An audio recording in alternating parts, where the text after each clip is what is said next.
John Shea is a wonderful storyteller, but he's also written a series of sort of, I'm not sure I should call them commentaries, but helpful guides for the 3 lectionary years that include more stories and his thoughts and theology on those different Sundays. And so as we're talking about the bent-over woman today, he has these thoughts. It says, when Jesus touches her, he overrides the theologically grounded fears of contamination from her Satan-induced crippled condition or from the possibility that she may be menstruating.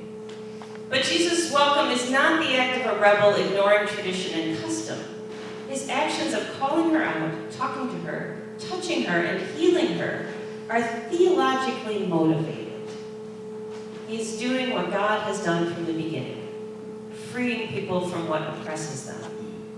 What God told Moses to say to Pharaoh, God says throughout history, let my people go.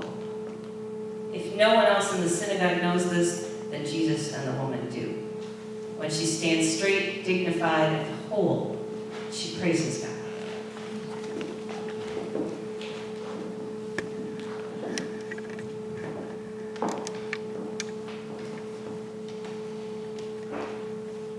One Sabbath, Jesus was teaching in one of the synagogues.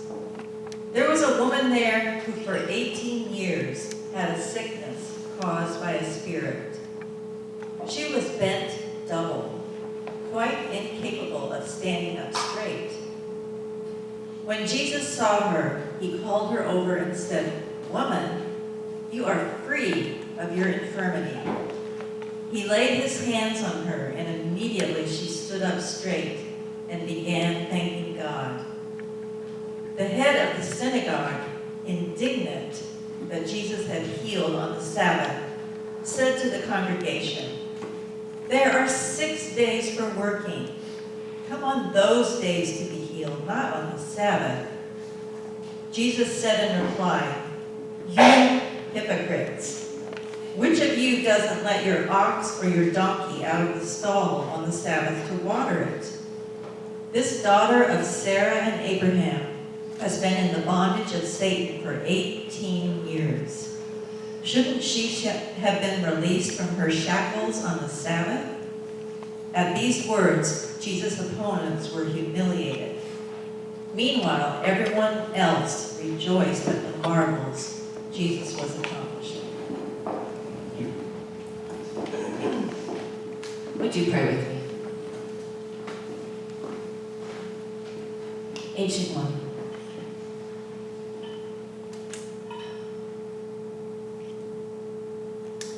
as we listen for your Spirit, may we be guided, may we be held, may we be seen in the deepest parts of ourselves. May we know light and healing. And may the words of my mouth and the meditations of each of our hearts be filled with your grace, your goodness, and your insight.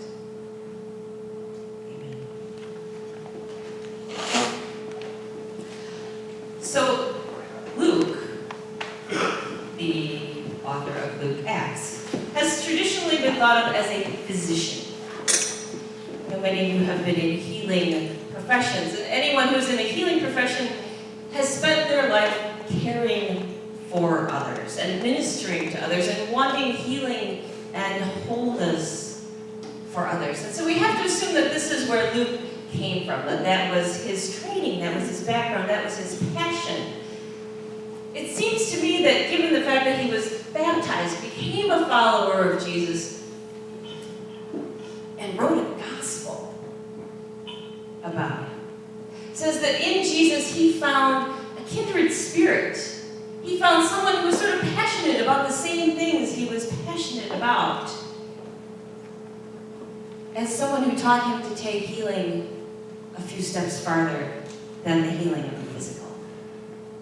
For Luke, it might have been, we've got to get this body well. And for Jesus, it was body, mind, and spirit. It was healing the whole self. It was healing the soul. And it was healing society. So it even went further than that. The systems of oppression, to heal those things so that all people can know freedom and grace and peace. Luke chapter 4 has Jesus standing in the synagogue reading the scroll saying, "The Spirit of God is upon me, to bring good news to the poor and to proclaim release to the captives and recovery of sight to the blind, to set people free from oppression, and to proclaim the year of God's favor."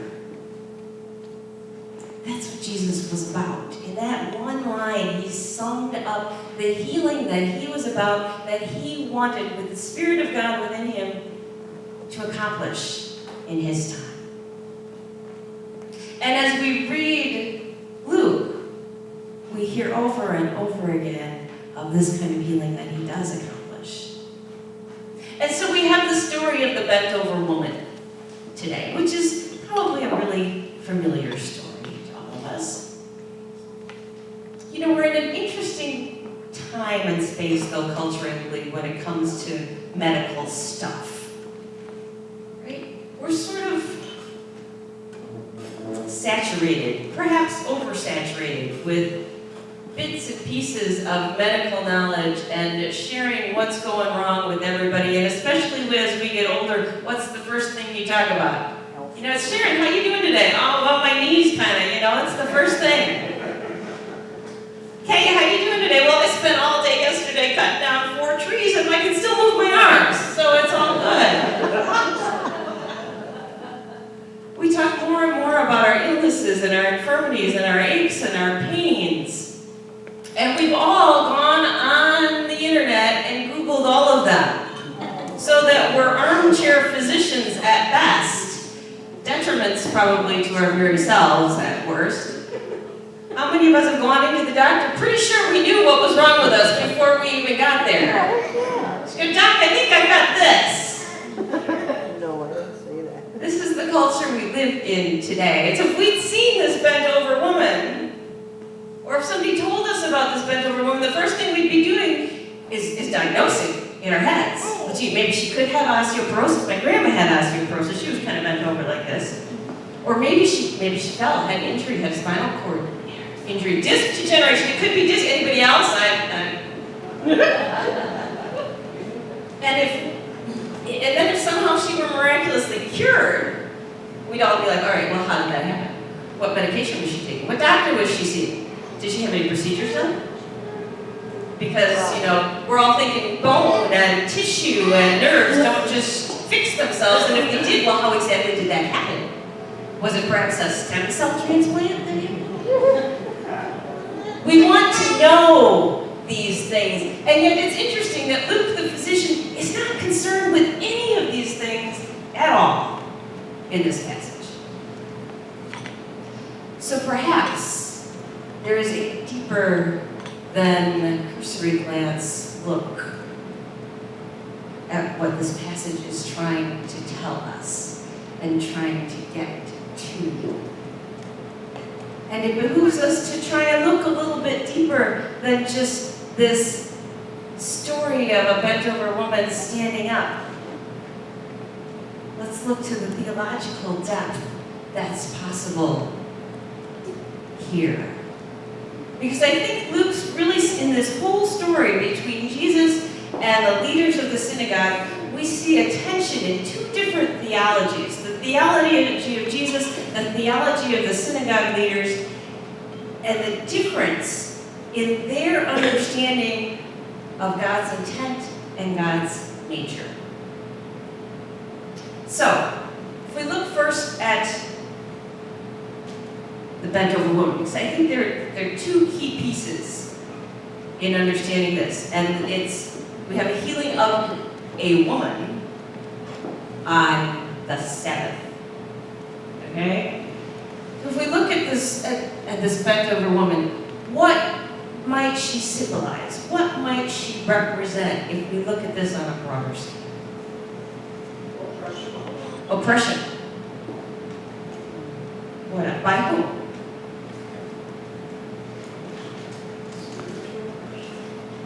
would be spiritual oppression if we consider that she's sort of a second-class citizen in the synagogue. As a woman who's got some sort of impairment illness, she might have been seen as unclean. She has certainly less authority and less value and less worth in the spiritual religious sense. All right, what else? Beaten down. Beaten down. So the whole bent over piece, in and of itself, is symbolic of someone who's been beaten down. Who's been bent over from weight that they're carrying, perhaps. What else? Self-worth versus confidence. Self-worth versus Like confidence is what she's the being later. Sure. So someone who has no confidence is sort of, you're kind of shy, you kind of bend over. Tall people do this a lot. They try not to be so tall by doing this. So let's just be confident. Standing up straight. What else? She's stuck.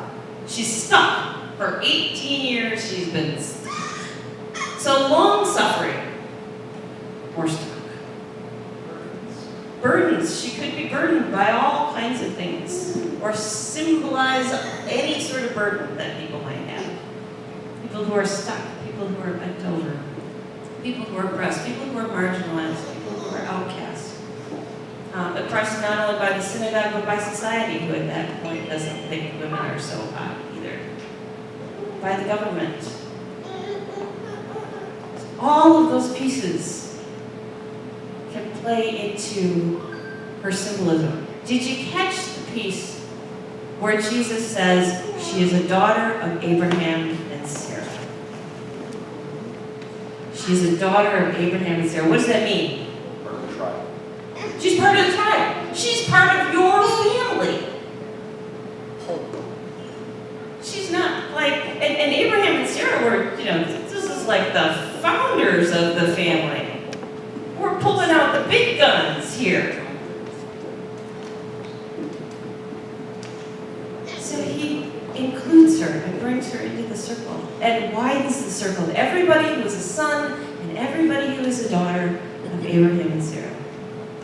Okay, so if we then look at the synagogue leaders who respond really negatively to this healing and say, how dare you do this on the Sabbath? You want to be healed? You got 6 other days you can come and be healed. Don't be doing this on God's day when you're supposed to rest. Like her for showing up. They blame her. It's all about her. It's all She her didn't fault. jump up in the front and go, hey, You're right. you just called her up there. Yeah, she didn't draw attention to herself. But they don't point fingers at him, do they, really? Directly? No. Okay, so she's a scapegoat in some ways. What else do they symbolize, represent? Dogma over compassion. Rules over compassion. What else?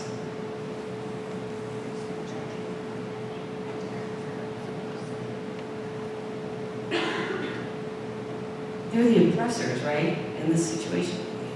So anybody who is oppressing, causing another to be stuck, to be bent over, to be burdened, they're powers. They are the powers that be. You took the words right out of my mouth.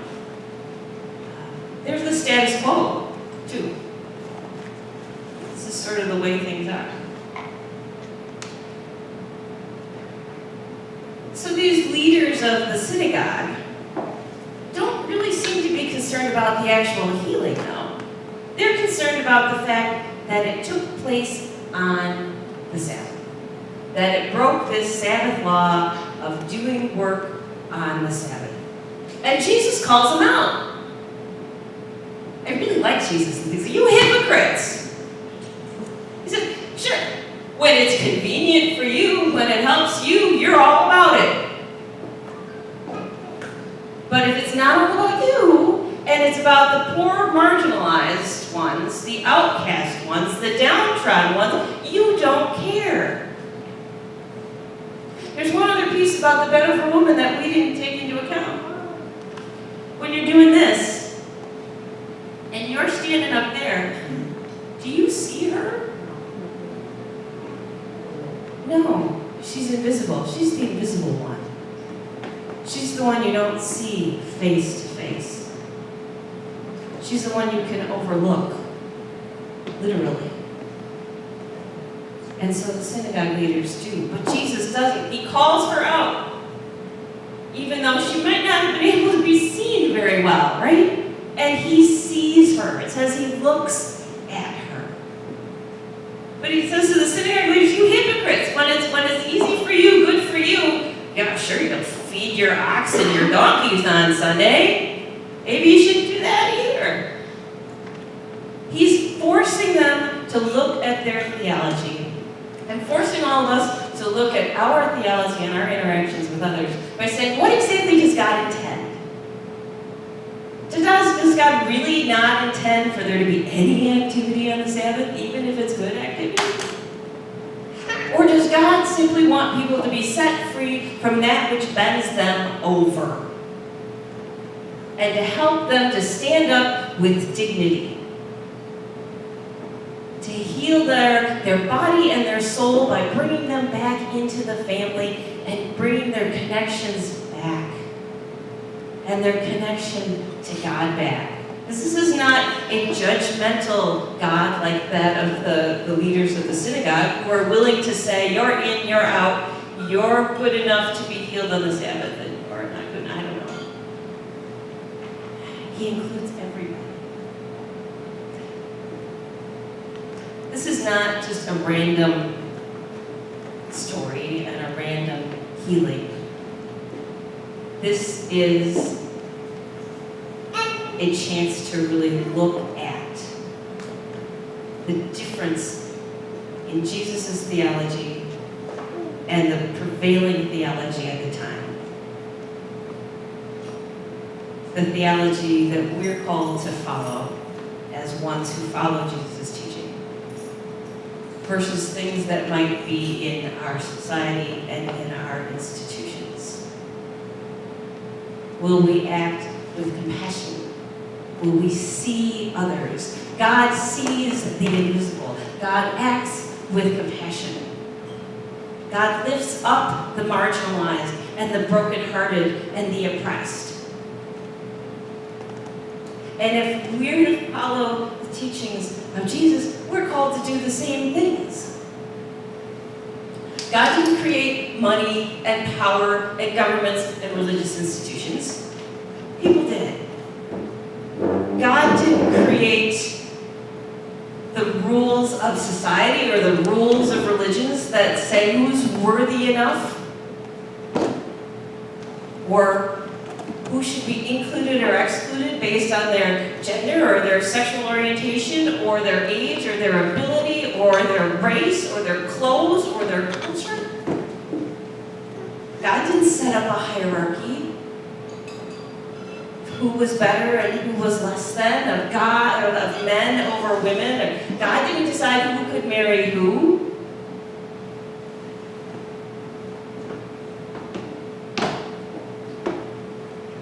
God didn't make boundaries, countries, and states, and cities. Funny little story. When we were out in Washington, Jordan and I met the Nielsen's and we went on a whale watch, as I think you did.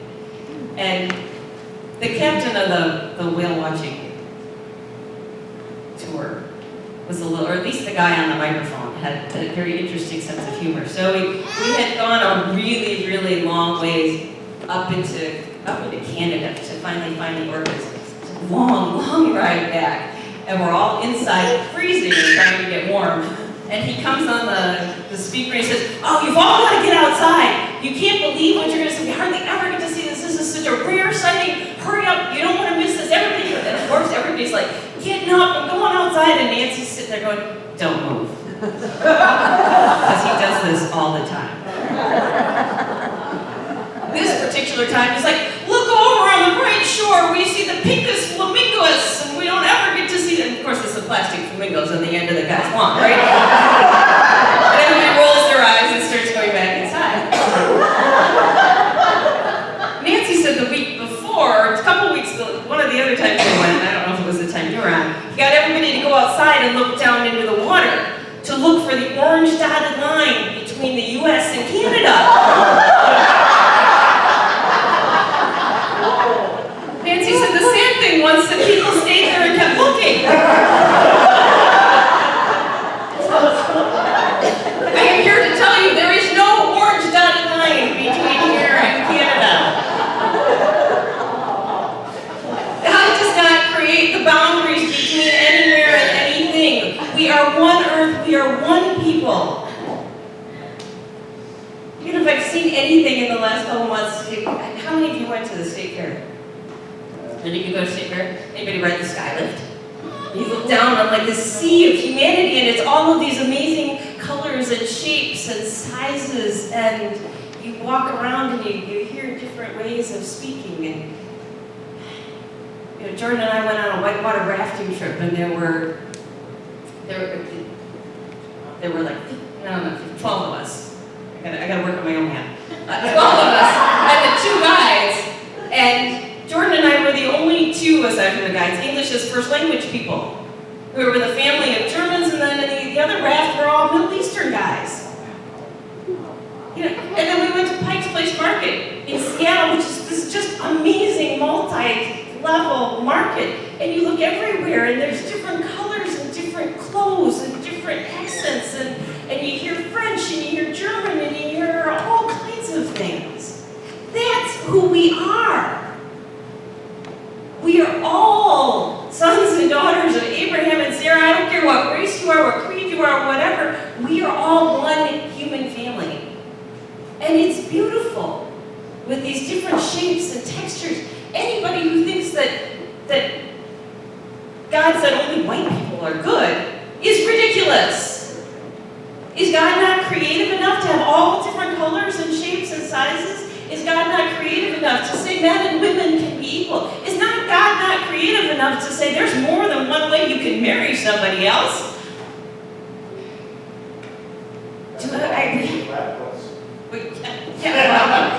So we have to be careful when we want to limit God. God should not heal anybody on the Sabbath, but you know what? Clearly God did.